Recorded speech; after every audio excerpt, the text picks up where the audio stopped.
मानुष जन्म दुर्लभ है, मिले न बारंबार, जैसे फल पाका जमी गिरे, बहुरी न लागे डाक।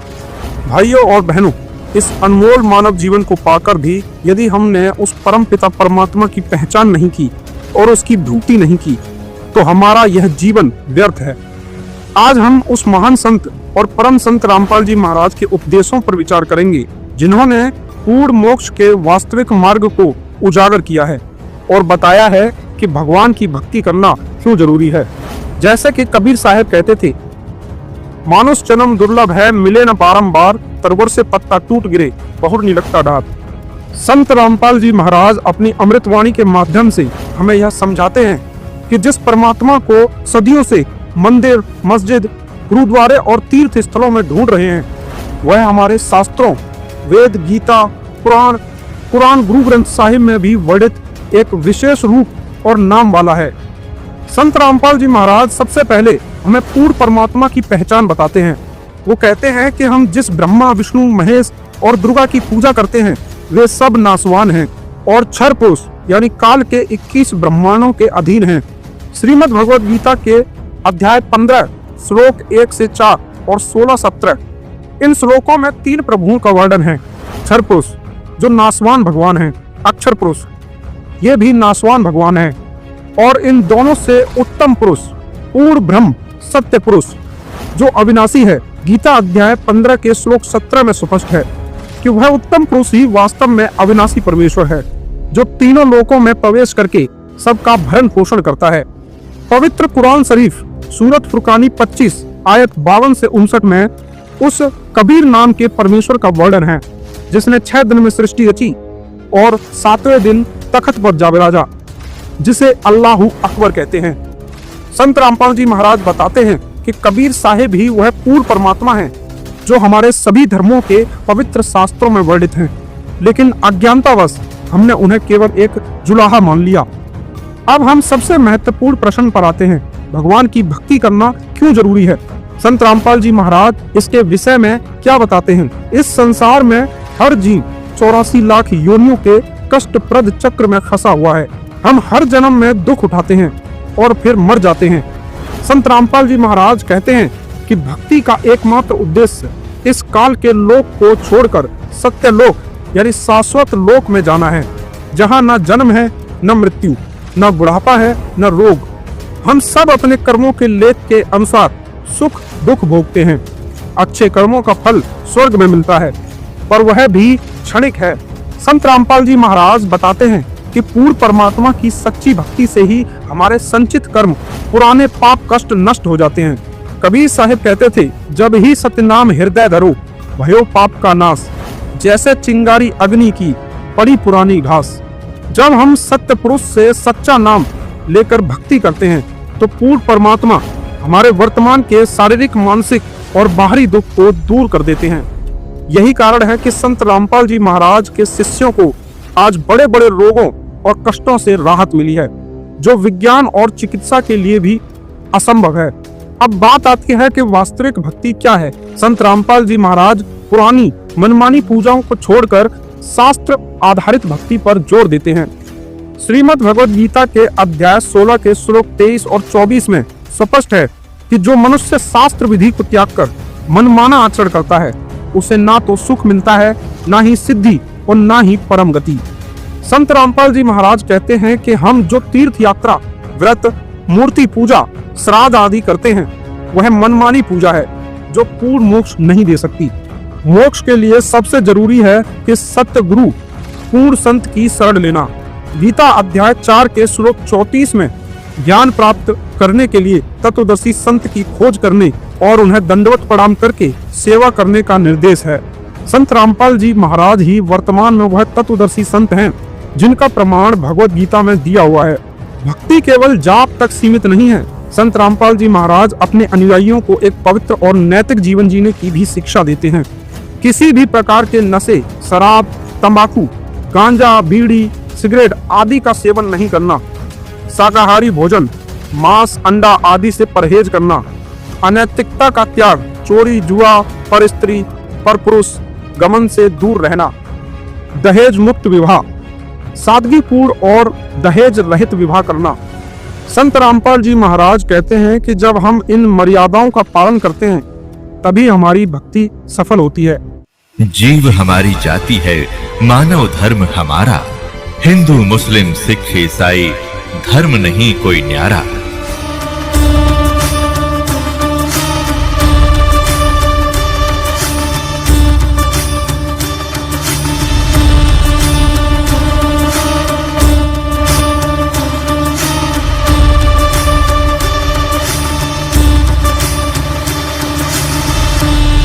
तो पुण्यात्मा, सत्संग के अंदर सर्वप्रथम तो ये याद दिलाई जाती है कि मनुष्य जीवन किस लिए प्राप्त होता है।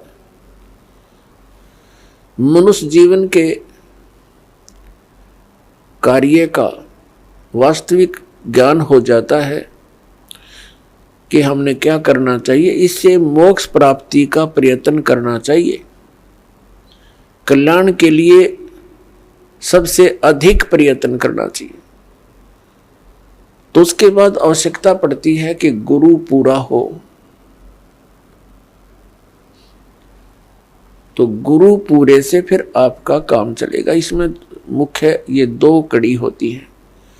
प्रथम, पूर्ण संत की प्राप्ति होने पर ही आपको सत्संग प्राप्त होगा, और सत्संग से ये ज्ञान होगा कि मनुष्य जीवन किस लिए मिला था। तो फिर आपका कल्याण बहुत आसानी से हो जाएगा। तो पुण्यात्मा, जो संपूर्ण ज्ञान है, संपूर्ण अध्यात्म ज्ञान है, ये पूर्ण संत ही बता सकता है। अब जैसे परमात्मा ने कहा है कि मानुष जन्म पाय कर नहीं रटे हरि नाम, जैसे कुआं जल बिना बनवाया क्या काम। परमात्मा ने मनुष्य जीवन की आवश्यकता कितनी बताई है कि जो व्यक्ति, जो प्राणी मनुष्य जीवन प्राप्त करके परमात्मा का नाम जाप नहीं करता, उसकी भक्ति साधना नहीं करता, वो तो ऐसा है जैसा जल रहित कूप होता है, वेल विदाउट वाटर, बिना पानी का कुआं। उसका नाम कूप अवश्य है जिसमें जल नहीं, लेकिन गुण कूप के नहीं है। ठीक इसी प्रकार जो व्यक्ति परमात्मा की भक्ति नहीं करते, तो वो ऐसे हैं जैसे जल रहित कूप। उसका नाम मनुष्य अवश्य है, लेकिन गुण मनुष्य के नहीं हो सकते। उसके लिए सत्संग की आवश्यकता पड़ती है, और सत्संग के अंदर ये याद दिलाया जाता है कि परमात्मा की भक्ति किस लिए करें। परमात्मा की भक्ति इसलिए करें कि परमात्मा याद दिलाते हैं, साहेब से चतला ले रे मन गर्भ गुमानी। साहेब में भगवान से, परमात्मा से चतला, विशेष कसक बना भगवान की तरफ। अरे मन गर्भ गुमानी, हे अभिमानी मन, परमात्मा की तरफ लग जा। क्यों लग जा, किस लिए, क्या कारण है? ना लगने से क्या हानि है, लगने से क्या लाभ है? ना भी कमल में नीर जमा, तेरा दीना मैल बनाए। नीचे जठरा अग्नि जल थी, वहां तेरी करी सहाय। नीचे शीस चरण ऊपर को वो दिन याद कराए। दांत नहीं जब दूध दिया था, अमी महारस खाए। बाहर आया भरम बुलाया, बाजे तोर सनाए। तू ही तो छोड़ दे, अब चला अधम किस राय। दाई आई घुट्टी प्याई माता गोद खिलाए।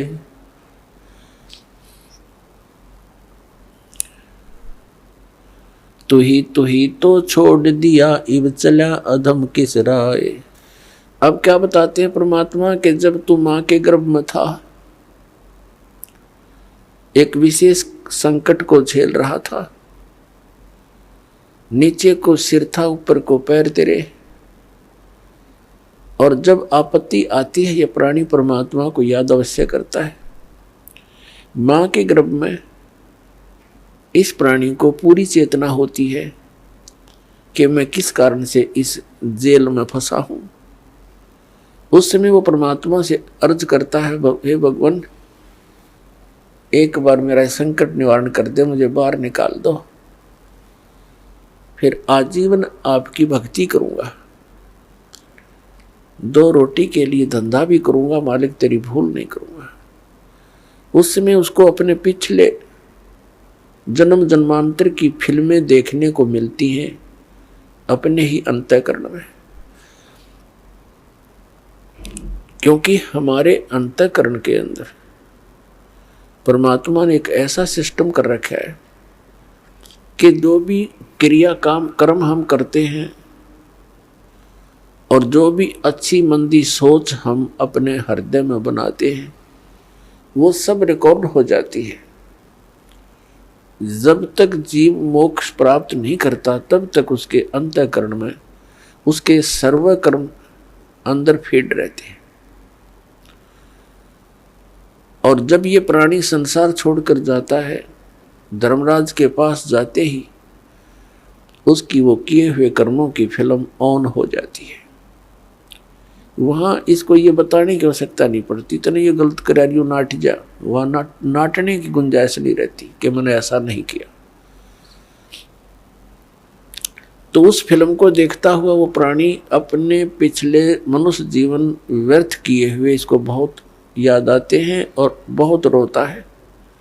मैं कितना जालिम था, मुझे संतों ने चेताया भी, भक्ति करने लगा भी, छोड़ दिया, फिर उन्हीं मस्तियों में लगा रहा। परमात्मा की भक्ति ना करने से आज तक मैं भटक रहा हूं। तो उस समय परमात्मा याद दिलाते हैं कि जब तू मां के पेट में था, जब तो तू करा था, हे भगवान तू ही है सब कुछ, और आप एक बार मुझे इस मां की कैद से, पेट की कैद से बाहर निकाल दे, आपको कभी नहीं बोलूंगा। तो यहां परमात्मा कहते हैं, बाहर आया और भरम बुलाया, अब चला अधम किसरा। ए नालायक, अब कौन सा रास्ता अपना लिया तूने।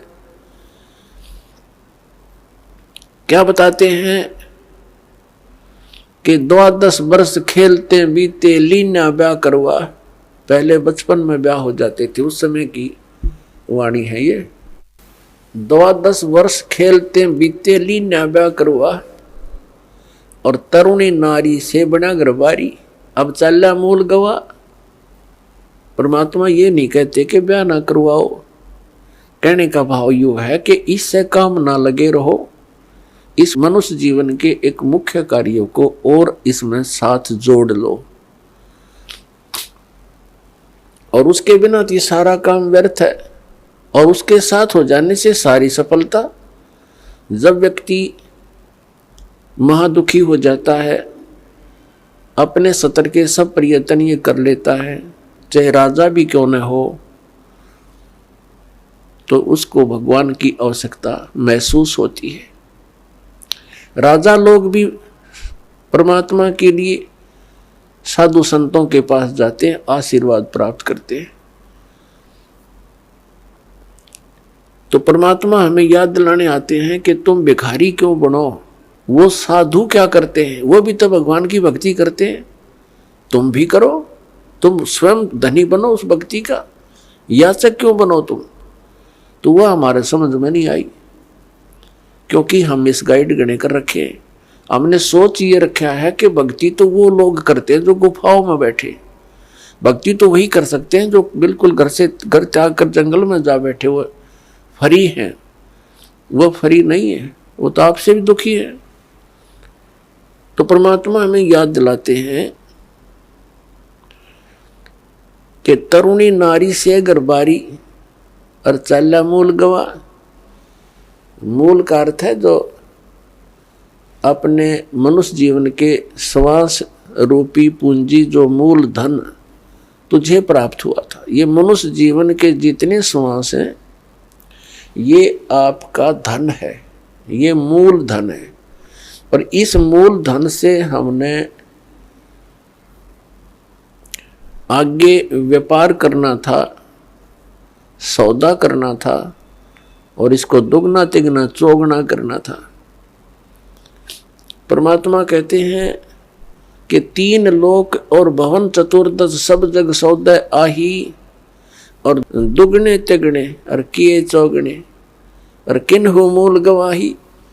3 लोक और भवन चतुर्दश ये सभी अपने सौदे के लिए आए हुए।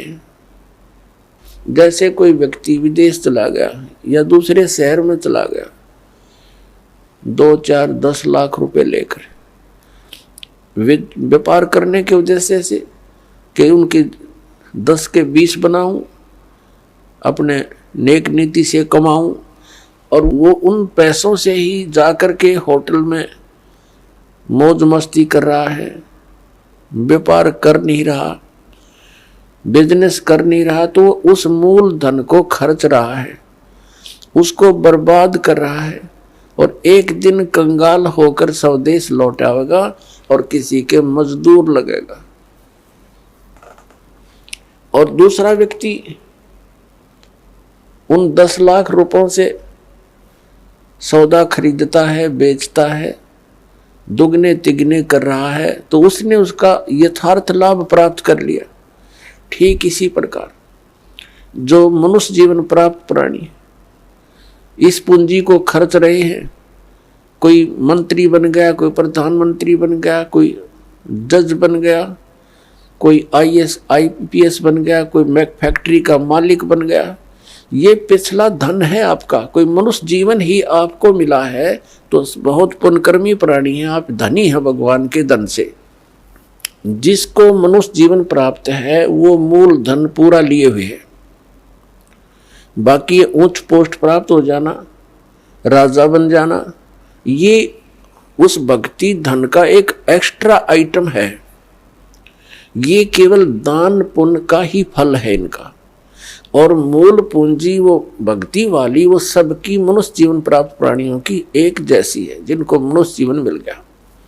चाहे वो रिक्शा चलाता है, चाहे मजदूर है, चाहे सेठ है, और चाहे मंत्री या प्रधानमंत्री है, कोई भी है। भक्ति धन आपका जो है नाम की कमाई वाला धन तो सबका समान है। और रहे पुण्यों का, उन पुण्यों से ये उच्च पोस्ट मिल जाती है। तो कहने का भाव ये है दास का कि जो इस मनुष्य जीवन के इस मूल धन से फिर से अपनी कमाई शुरू कर देता है, परम संत की शरण से उपदेश प्राप्त करके फिर अपने उस दैनिक कार्य के साथ साथ ये भी एक मजदूरी करता है, तो वो दुगने तिगने और चौगने बना रहा है अपने मूल धन के। अब परमात्मा ने आकर ये ज्ञान दिया है और यथार्थ ज्ञान को भगवान ही बता सकते हैं, जीव तो अटकल लगाया करते हैं। आप देखिएगा पवित्र चारों वेदों और श्रीमद् भगवद गीता के अंदर जो ज्ञान है वो गॉड गिवन है। और परमेश्वर कबीर जी की वाणी वो गॉड गिवन है, स्वयं परमेश्वर ने आके बोली है। और उन महापुरुषों की वाणी जो परमात्मा से परिचित हुए, जिनको भगवान आकर सीधे मिले, उनको अपने से परिचित करा के वापस छोड़ा, उनकी वाणी भी गॉड गिवन है, क्योंकि उनका अनुभव आंखों देखा है परमात्मा की उन वाणी से भी मेल खाता है। तो इस प्रकार जो 18 पुराण हैं उनको देखिएगा, वो जीव की सोच है। इन ब्रह्मा विष्णु महेश और अन्य ऋषि महर्षियों का अपना ज्ञान अनुभव है। वो वेदों से बहुत कम मेल खाता है। तो इस प्रकार हमने अन्य के अनुभव को अपने भक्ति मार्ग में सहयोग में नहीं लेना है, आधार नहीं मानना है। इस ज्ञान को सुनने के लिए, ज्ञान को समझने के लिए 18 पुराण हमारे लिए एक विशेष सहयोगी हैं, लेकिन भक्ति की विधि के लिए इनका सहयोग हमने बिल्कुल नहीं लेना। और उसमें जो भी भक्ति क्रियाएं बता रखी हैं वो वेदों से नहीं मिलती हैं तो नहीं लेना, उनका पालन नहीं करना हमने, तभी हम सफल होंगे। तो क्या बताते हैं, ये मनुष्य जीवन जब तक आपके पास है तो आप इससे ये लाभ उठा सकते हो। क्या बताया है कि लोहे जैसा ताव जात है ये काया देश राही, और 3 लोक और भवन चतुर्दश सब जग सौदे आही। जैसे कारीगर लोहे को गर्म करता है, उसको इतना गर्म कर देता है बहुत अधिक, और फिर उसको निकाल कर तुरंत उस पर चोटें लगाता है। गरम गरम लोहे पर चोट लगा करके वो जो वस्तु बनाना चाहता है बना सकता है। लोहे के जरा से भी ठंडा होने के उपरांत उसके ऊपर चाहे पूरे गणना झाड़ ले, चाहे घन मार ले, उसका कोई लाभ नहीं होगा। वो टेढ़ा मेढ़ा बन जाएगा, वो वस्तु नहीं बनेगी जिसके लिए प्रयत्न किया गया था।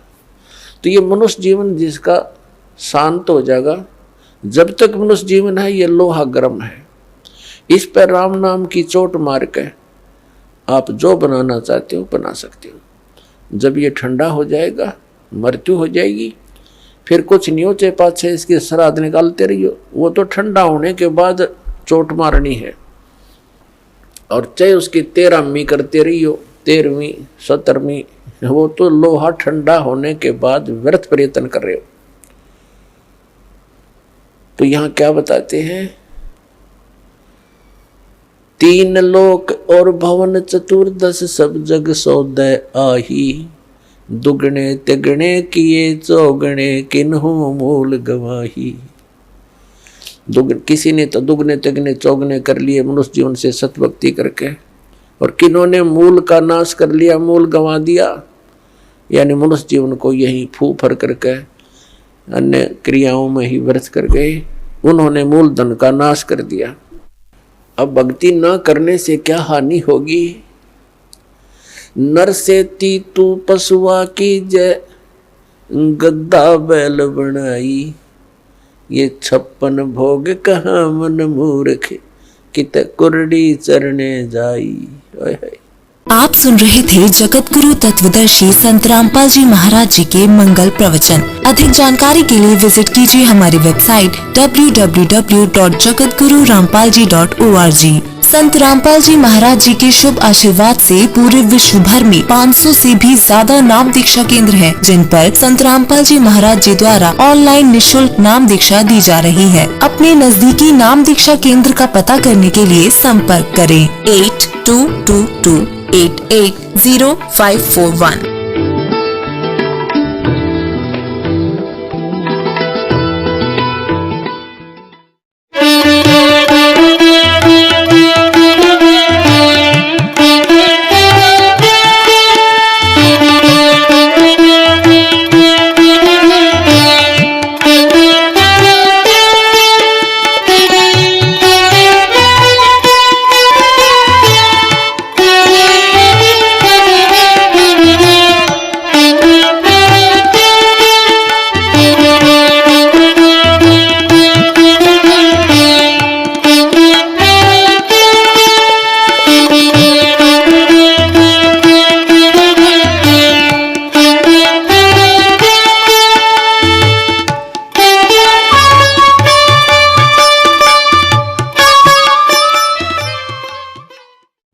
आज हमने संत रामपाल जी महाराज के उपदेशों को समझा।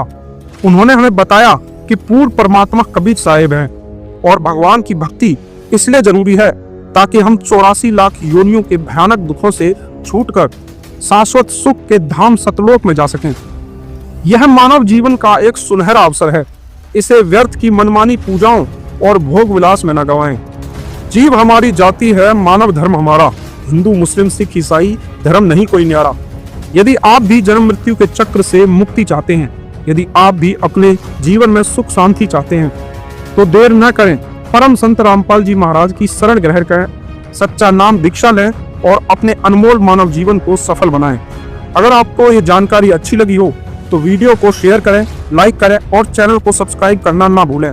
मिलते हैं अगले वीडियो में। इससे पहले आप अभी जाकर संत रामपाल जी महाराज के YouTube चैनल को सब्सक्राइब करें।